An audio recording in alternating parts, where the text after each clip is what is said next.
Initially, there is a choice, and I put like that choice because addiction starts really during adolescence and sometimes during childhood.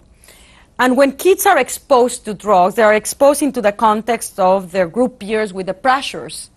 And so many times they choose not because they really want to take the drug, but because they want to be part of a group, which is a normal neurobiological response of being an adolescent. You want to be cool, you want to be liked by your peers, very much driven by group interactions. But say they choose to take the drug within all of those caveats. Then some of them will take the drug and will outgrow it, that's the end. Some will become addicted. They chose to take the drug. They did not choose to become addicted. Just like a person that smokes a cigarette. They choose to smoke the cigarette. They do not choose to develop lung cancer. Exactly the same process. We don't know, it is estimated in animals and humans that approximately 20 to 30% of people that take drugs have the vulnerability of becoming addicted and will become addicted. Drug addiction, a true brain disease? Do willpower and self-control depend entirely on the brain's internal equilibrium and well-being? One of the most valued qualities of human behavior is that of voluntary control. After all, if we think of the value of freedom, which we very much, people fight for freedom, is one of the things that's so important. It connotes freedom has no sense if there's no voluntary control. Well, as I was telling you, in order for you to be able to exert voluntary control, there are certain areas of the brain that need to function properly. So if those areas are not functioning properly, then is it voluntary control?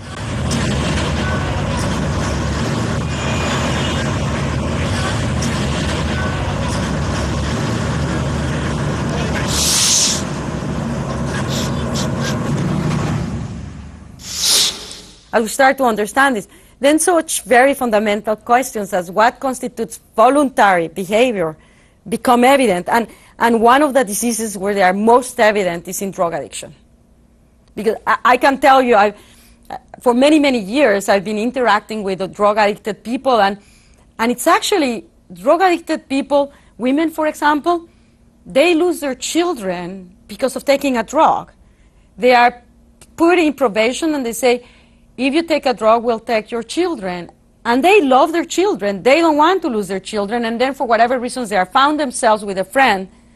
They are exposed to the drug. And before they see it, they are taking the drug, even at the expense of losing their children. And it's not that they don't love their children. They could not control it. It's almost like their control has been removed.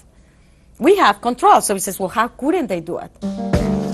Are human beings nothing more than slaves to their neurons? Are our decisions the fruit of reasoning or products of the huge pharmacy that is our brain? And what happens to free will in all of this? You would think there's free will, and there is the assumption that there's free will, otherwise we will have terrible problems to run a government or run a state or run a civilization. But how far that free will goes and how much it is influenced by the unconscious, for example, and by rewards that act on the unconscious, we don't know. I don't know. That's a very complicated issue, and I think if you ask for a major research question, maybe we have one here. The free will issue, maybe more than the consciousness issue, because that determines the way society works and how it's run by the individual brains.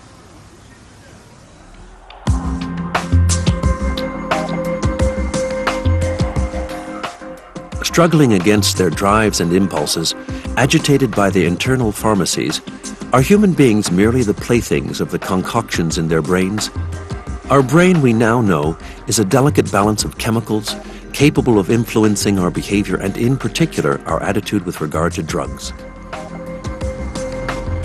The source of mental disorders may be traced to disturbances in brain chemistry. Antidepressants correct imbalances that are perfectly observable in the brains of depressed patients. The work being done by scientists compels society to change its perception and treat depression and drug addiction as the illnesses that they are.